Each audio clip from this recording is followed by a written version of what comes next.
There. Okay, now it's recording. There we go. So, hi everybody. This is the Mardox Daily Live Chat. We're going to try to make this daily one way or the other. My dog is licking the plate behind me. It's just making a bunch of noise. Come on, move over. Move over. Get out of my way. We're trying to do a show here, you mutt. So, yeah, we're asking where everybody is. I know Belinda was asking, was saying that it's not worth doing the show if nobody shows up. I told her. Well, the reason no one showed up is because she didn't show up. Well, no, but I told her to keep at it because people just need to know the show exists, even though I'm not there. And it brought up exactly. It brought up That's an interesting. It brought up an interesting point. And I was talking to this to a couple of other people at Mardox in the group in the last couple of days. We've got to be able to do things as a group without me being there. You know, live chats. Even if I'm not there, we can still go ahead and do it. It's kind of eerie that people are showing up just because I'm there. That makes sense to you? No, not to me. All right, you see what I mean? Hey, everybody! Start showing up just because Josh is there. So, Josh, what's new in your world today? Oh man, I can't stand these damn cars. Cars? They kill me. Yeah, my car is back in the shop again. What car do you have? Get real. I pity you. It's a 2004. It's been lasting a while. Well, I go with. Oh, there you go. Everybody now. Everybody can see the contents of my phone. Wow. Sorry about that. What happened to your car? Yeah, it's just like puttering. I don't know what the hell it does. Just like puttering. Yeah, it's kind of like, you know, it's like jerking all over the place here. Could it be the driver? Nope, not me. Actually, I know. I got a Silverado sitting outside, sitting on my porch the other day. I was looking at it, and I said, "What's that piece of metal hanging underneath?" I walk closer and look, and it's one of the ties, the straps that hold on the gas tank.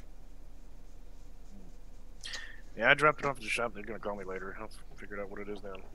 Yeah. Its check engine light was on, so I figured it's better safe to just take it straight to the shop. There you go. I've learned over the years it's cheaper to just take it to somebody who knows what the hell they're looking at instead of me trying to fix it. Oh yeah, you and me are not mechanics. I hate doing my mechanical work myself. I'm not a mechanic. Just like these pools that I've been working on. I mean, I know pool installation and repair. I know like the back of my hand. I sleep at night. I don't even think about how the job's going to go. But I mean, one person I saw, they tried to change the liner in their pool, and it was full of pleats in the bottom because they don't know the trick about the vacuum cleaner. You know. So I said, yeah, call a professional. That somebody who knows what they're doing in that field. That's the best thing you can do. If you need a website, go see Josh. WordPress website, right, Josh? Do WordPress, regular websites, anything you need. Well, not anything. It's on the web. We pretty much are involved. You hear that, everybody? Anything you need, just go see Josh. On the web. On the web. If it ain't web-based, don't come see me. Yeah, that's it. That's it. Oh, Lord. Yeah, if you got a freaking... In fact, there's an IT guy in one of the networking groups I run, and we have an ongoing joke every time he talks about stuff he does. Right afterwards, I'll start talking about the web stuff, and I'll say, if you got a problem on the internet, call me. If you don't, call him. Yeah. Because he's an IT guy. He'll get him connected to the internet. That's it. If you can't get online, it ain't my problem. That's it. Once you're on the line, it's my problem. Oh, yeah. Oh, jeez. Yeah, no, it's true. I mean, I have servers here in my server room here, and there's a router. There's a Cisco router, and I don't touch inside that router. And I'm not talking. We're not talking about I do. We're not talking about the router that's, you know, the little rinky-dink thing that the phone company sends you. I'm talking a full-size router that fits in a bay, you know, and the software in there I let somebody else deal with. No, the software I'll touch because it's web-based. Yeah, it's web-based. I'll touch that. No. This is web-based. This is command prompt. This is a terminal. Yeah, I do terminal programming. And for but Cisco what we don't do is hardware. So if there's a problem with the router itself, I'm out of luck. Yeah, you don't touch the software. You don't switch out the drives and stuff. No, I just touch the coding only. Okay, see what I mean? Yeah. I can do command prompts, no problems. But don't get me wrong, I know how to program, but it's just I don't touch the router because, God forbid, you put a semicolon or a dot in the wrong place, you suddenly have no internet connection. Everything goes down. And there's nothing to say, you did this wrong. And isn't that stupid, Josh? How many times have you seen a computer environment, a programming environment, say an error on such a line at such a location? Wouldn't it be just easier for the software just to say, I'm going to correct this for you? It does. You know, obviously you can't put a comma in that specific location. You put a period, it's supposed to be a comma, or what, or vice versa. The system, you're not writing test code? Huh? Do you not write test code first? Well, no, I write my code. It's on my computer. It's on my system, but I have to upload to the server to execute it. I mean, do you write your test code first? What do you mean? It's a vague statement. What do you mean? Josh, what do you mean by that? It's pretty vague what you're saying. So basically, for example, what I mean by that is when you're programming like JavaScript or PHP or things like that, a lot of times we'll write test code so we can catch those errors. Oh yeah. So I call it debugging. First. Yeah, all the debugging. So we literally write a script that actually checks to make sure that there's no errors. Right. And then if it catches an error, we know where it is. Right. While we're coding. Yeah, I always program in the debugging factor there. All lines. You know, if this and do this, dump it to a text file, so on and so forth. And now, of course, you can turn the switch off at the beginning when you put it live, saying no debugging. Yeah, that we do. But what I'm saying is, even though you write all that, you can still get an error, a hard error that says, error on line 85 at location besides such a thing, and it shows it even says expecting a semicolon and found a colon. You know, it's like, well, if you're expecting a semicolon, you found a colon at that location, just go ahead and put a semicolon in. That would make an intelligent programming, wouldn't it? Yeah. Yep. Certain programs do that. Any of them you recommend that are good and free? They're good, but they're not free. They're not free. That's it. Oh, jeez. I mean, if you're doing PHP Storm is probably one of the best out there. Yeah, I use that one. Yeah. It's not free, but it's good. Yeah, that's right. That's right. It's not free. It is good. It's not free. How much is that one now? PHP Storm. I've used it a couple times. The demo version. I think it's like $300 or $400 now. I get a free version of it. Yeah, and that's a good topic because free software I get a free version of it, by the way. What'd you say? I actually do get a free version of it. Because you're beta testing it, or? No, if you're in college, a lot of the software companies will give you free student versions or teacher versions. Right. And I just got hired. It's been a while. I don't know if I told you. I got hired on as a professor at a college. Oh, congratulations. I've been so out of it for the last 2 weeks. I don't know what's up or down right now. Yeah, I got a part-time job as a professor at a college. Cool. Does anybody actually show up to your class? I don't know. I haven't started the semester yet. Oh, okay. Let me know when nobody shows up to your class. I'm sure they will. Yeah. They kind of need the credit. Yeah, that's it. That's it. Michael Kustro is supposed to be on today. And I'm actually teaching the fun subjects, so. Oh yeah. Mhm. So how did you manage to get a teaching position? Well, in the U.S., if you have a master's degree with at least 18 graduate hours in the field of study, you're able to teach at college level. Okay. I actually have all that. Well, there you go. And I'm working on 2 doctorates. Well, I probably have all that too. It's just a question of I don't know if I want to go stand in front of a bunch of kids to try to teach them something Well, you can go in front of a bunch of kids if you want. I'm sitting at home doing this. Well, you're going to teach a college class from home? Yeah, I teach online. Oh, okay. Why the hell would I show up? This is the modern age, man. I don't have to show up anymore. Well, the college I haven't even attended. Class. I have yet to attend a college class in person. Okay. I did all my degrees online. Yeah, in the United States you can do that. In Canada, it's getting it's hard to do because yes, I can take a course online, like you say, but it may not be recognized by the government here or businesses here. Canada still wants people to go to college. They don't recognize the online the online world is being validated yet. They do here. In fact, they did a study in the University of South Carolina where they actually researched their online and their brick and mortar against each other at the same school because they had both programs. And at the end of the program, the results they found were that in almost every category they were equal, except for 3 categories. And in those 3 categories, the online students surpassed the brick and mortar students. Really? So they actually had higher scores in the online graduates than because they were less stressed while learning. No, there was 3 fields where they scored higher in, and they will not surprise you. Actually, what are they? They had better computer skills. Right. Gee, there's a shocker. Yeah. They're the online school. Of course, they got better computer skills. You know, they had better research skills because on the online, you typically don't do lectures, so you don't have lectures that you're actually attending. You just show up, get the work, and just do your own thing. So you have better research skills typically because of that. Okay. And so we had better research skills. And then the third thing they had better was, and this is not surprising either, people that go online typically are better at mathematics because they know that they're going online. And most people that are bad at mathematics tend to want to come in person. Yeah. So they scored higher in mathematics than everybody else as well. Yeah, science and math-driven mentalities don't want the internet. They don't. They want to do things old school. Yeah. So the 3 skill sets they excelled in compared to everybody else was mathematics, research, and computer skills. Everything else they were even across the board. Funniest thing ever, and I kind of question whether I'm actually my mother's son. Myself, my brother, my sister were all technically minded. My mom got on the computer the first time she used the mouse, couldn't figure out that when you move the mouse left and right, the little pointer on the screen moves left to right. She could not use a computer to save her life. You know, not all of us are like that. Yeah.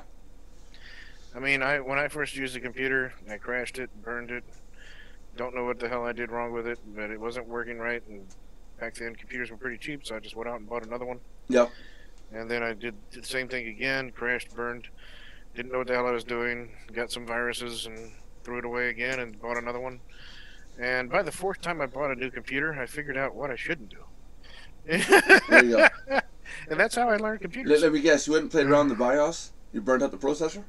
No, I didn't know how to mess with the BIOS back then. Oh, a good thing for that. I didn't know how to do any of that shit back then. So back then, I was just a new user trying to figure out how to use a computer, and I didn't have any classes I took, and so I had to figure it out on my own. Yeah.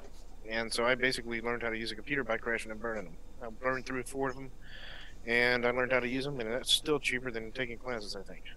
Right. So, because back then I was buying cheap computers, you know, $200, $300, $400 computers. Well, back then they were like probably about $800 to $1,000 back then. But nowadays I spend a ton of money on computers, but they last me a lot longer. So, because I actually know what I'm doing now. Well, computers. How much is yours worth? Which one? The one on your desk right now. Which one? Okay, if you're a computer nerd like us, you've got multiple computers on your desk, and I will include the Xbox One as a computer. Because I do use it. The grand total between all of them, I would say, let's see, right around about. I got about $6,000 right now sitting on my desk. I got about $6,000 on my desk too. Yeah, so you go. Now you know what the value is that determines that you're a nerd. Yep, because I got the MacBook Pro, which is about $2,500 on its own. I got the Asus, which is another $1,000. I got another Asus, that's another $1,000. I got a little netbook, not netbook. It's a Chrome OS operating system. A few $100 there, and then I got really nice keyboards and mouse sets. Laptop. I spend money. Yeah, well, I spend really good. Yeah, everything's laptops actually. Laptop. I'm sorry. There's a third laptop there. It's just I can't lift all 3 of them at the same time. Oh, I wasn't even seeing your screen. Sorry. Oh, okay. I was showing the laptops, and then I got an Xbox One, with a third screen on there. I got my computer, which is about $2,500. Yeah, I don't have any gaming systems at all. Well, the game system I will count as a computer because of the stuff that you can do with one now. Not a PS3 where you're stuck just with what's on the DVDs. PS4s, the Xbox One specifically, the Xbox 360, you can't do anything you want with it. Again, you're stuck with what is on those DVDs. The Xbox One, you can get into the console and have it start doing data processing for you if you need to. You can write script for it. So it's So yeah, I mean, and then I would say, yeah, nowadays here they got full web browsers and everything. Yeah. Which they didn't have back in the old days. It. I'll watch Netflix and I'll have it running on the Xbox One, and my computer's freed up for not having to play Netflix and do all the video processing while I'm doing our stuff. Yep. There you go. There you go. You know, so yeah, I say an Xbox One counts as a computer, and then not to mention everything else that's in this basement. Anybody want to come rob me? There you go. A lot of stuff here. Yeah, I wouldn't be inviting that, but okay. No, I'm not inviting that. Nobody can rob me. I'd probably just give it away. Not to mention, whoever comes and tries to rob me will probably get licked to death by a golden retriever. Imagine death by licking. Yeah, it's okay. There you go. Nice big fur ball. The dog wants to be friends with everybody. And I have custom keyboards too. You got what? Oh, custom keyboards. Yeah, I have the nice mechanical keyboards for gaming keyboards. I love this. I love this on the screen. Oh, you got the no, cheap rubber ones. No. What's No that? wires. Oh yeah, I have wires on mine, but I have the mechanicals, so that's each key has its own individual switch mechanism. Yeah. And because of that, they get longer lifespans. The typical keyboards have 5,000 characters per keystroke. Yeah. These keyboards have about 50,000. Why would you need so much?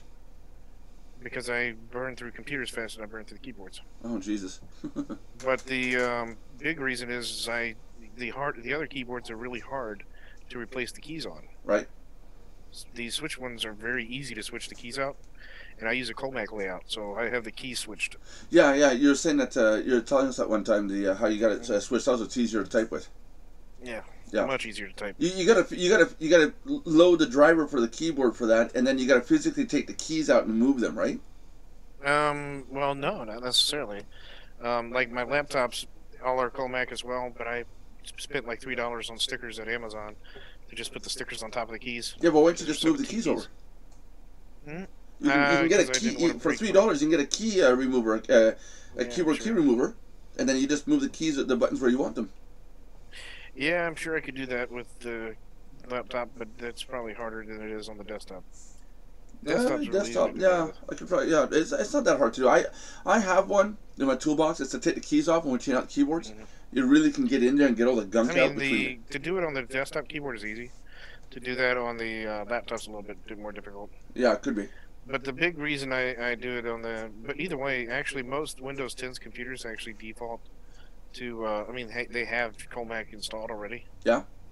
And Apple does automatically too, so you don't have to even install anything. Oh, okay. But if you have an older operating system, you might have to go to Comac and then just download it, and that pretty much will allow you to go into your preferences. If anybody's running an old operating system, what are you doing on the internet? You're not protected anymore. Yeah. I agree. I mean, what would, when you say older operating system, what one are you talking about? 8. Oh. 7. Ick. 8 or 7. Ick. XP? XP is a little too out of date. Yeah, that's what I mean. XP. If you're running that, you're in deep shit. XP. Old. Yeah, they're not even supporting it anymore. So, the one thing I have a rule on is we don't support anything that the companies don't support. So, like when we're doing browser testing and stuff, people say, well, it doesn't work in my Internet Explorer. I'm like, well, we don't support Internet Explorer. Why? Because the company won't support it. So why the hell should I? Right. If Microsoft's not supporting Internet Explorer, I'm not going to support it. We will test for Microsoft Edge because it's the new browser and that's the one they are supporting. But they're not supporting Internet Explorer anymore. Right. So there's no reason for us to support something that's broken. Exactly. Yeah. Hey, got a question for you. What would you do if you had this situation? I walked in today to the place where I rent tools, right? They've got a lot of these. If you look at your screen, you'll see what I'm talking about. It's a wireless mouse, right? Okay. So every time the guy turned away, I snuck over, I picked up his mouse, and I just brought it below the counter line. He turns back to go to talk to me. He's looking around. Where's my key? Where's my mouse? Where did it go? Where did it go? He turns away. I put it back on the desk without him seeing it. Turns his chair back. His mouse is back, right? Okay, now where's this? He turns away. I snag his mouse again. Goes nuts looking for his mouse. Can't figure out what the hell's going on. The others in behind her see me do this. They're laughing their asses off. He turns to talk to them, say, "What are you guys all laughing at?" And I put the mouse back. He may not have been told yet until, and maybe until he watches this video. I don't think he'll be told what was actually going on. What? So what would your reaction be, Mr. Joshua Alexander? And this is the reason we don't use wireless mouses. Yeah, that's it. Well, wireless could also mean doesn't mean that you don't have to have a chain attached. I was running right? the batteries dead all the time because I use a computer about 16 to 20 hours a day. Oh, I got a battery charger on my wall. I put 4 batteries in. Those batteries and the little mouse last me about 3 weeks. And then the other problem is I don't use a typical mouse either. Put your screen on. Let's see your camera. What kind of mouse do you use? I use a trackball. Come on, let's see this. Come on, we just turned this into a tech show. Come on, with magic tricks and mind blowing things here. Hold on, there we go. Come on, show the face. 1 second. Yeah, it's supposed to be a live chat here. Video and audio together. Yeah, 1 second. There we go. There's the video. There we go. There's Josh. There's a trackball. There's a trackball, and it's got a cord. Yes, of course, and it has a actual trackball. Yeah, but in your case, it doesn't move. You're just moving the ball, but the wire always stays in the same place, right? Yeah. Yeah. Yeah, I don't have to move the mouse. I just move the top ball. I went to these because after a while, the wire that goes into the front of the mouse, it would always flex and bend. It always breaks right there. I don't have to worry about that. And then Yeah, you can even take it out to clean it. So you just take it out. There you go. Oh, and it's optical too, huh? Yeah. Yeah. Cool. Of course. How much that one run you? Oh, these run about $50. Oh, not more than that? Yeah. I remember I bought a trackball a long time ago, way back, for my Mac. Now this one, the keyboard. Let's see if I'm even able. Yeah, well, not. There we go. And we're back. Let's see if I'm able to bring that up here. That's my keyboard. There you go. Yeah, lit up. It's, Yep. Oop again. Yeah, there you go. So that's solid metal. Mine lights up too. Heavy duty. See the solid metal background? Yeah, mine lights up too. Look at that. It's a nice, good, expensive one. This one runs about I think this was about 200, 220 in the ballpark. Yeah, the keyboards are expensive, huh? Yeah, well, this one is because it's solid metal. It's not plastic. Oh, you go to aluminum ones. Yeah. Yeah, because I don't think you went with one that was ironed. Aluminum. Yeah. That's metal. Yeah. And then it has a light up the keyboard and all that good stuff that everybody likes. Yeah. Best one I've seen so far, and one guy I know who's a writer loves it. And it's a keyboard. It's in the shape and style of an old typewriter. You know the round buttons. Oh God. He loves it. I hate it. Just because here's the thing I try to explain to people with keyboard layouts. The QWERTY layout was meant for the typewriter, and the reason it was invented was to completely slow down typists. Why? Because when typewriters, the keys would get stuck. Right. And so they created the QWERTY keyboard to basically slow down the typing speeds so that the keys wouldn't jam. Right. And when we went to the computers, everybody was familiar with the typing on keyboards. Typing on typewriters, so they didn't switch to keyboard layouts. So you're telling me we that basically stuck with the most inefficient layout possible. So you're telling me that if we switch over to the layout that you use, that the world will become more efficient? Yeah. That's scary. Yeah. That's scary. And maybe I'm going to have to go switch over to one that you're using. Switch to either that or Dvorak. Just pick one that you like. Yeah. Dvorak's another variation of it. Anything other than QWERTY, right? QWERTY is the most inefficient keyboard layout on the planet. Yeah, we're all it was literally invented to slow you down. So, well, my keys don't jam. Well, none of your keys will jam. You're on a computer. Yeah, that's what I mean. They don't jam. They don't jive either. Oh jeez, let's give you a a short show today. Yeah, my thing, my Zoom is already saying that it's only available for 30 minutes. Thank you, Zoom. All right. That's weird. Usually with 2 people, it's unlimited. No, mine's limited to a half an hour. Not mine. Well, that's yours. I don't know. I got an I got older. the free one. I got the free one too. Yeah. And it's unlimited for 2 people. It's limited to 40 minutes if there's 3 or more people in the room. That's okay. That's okay.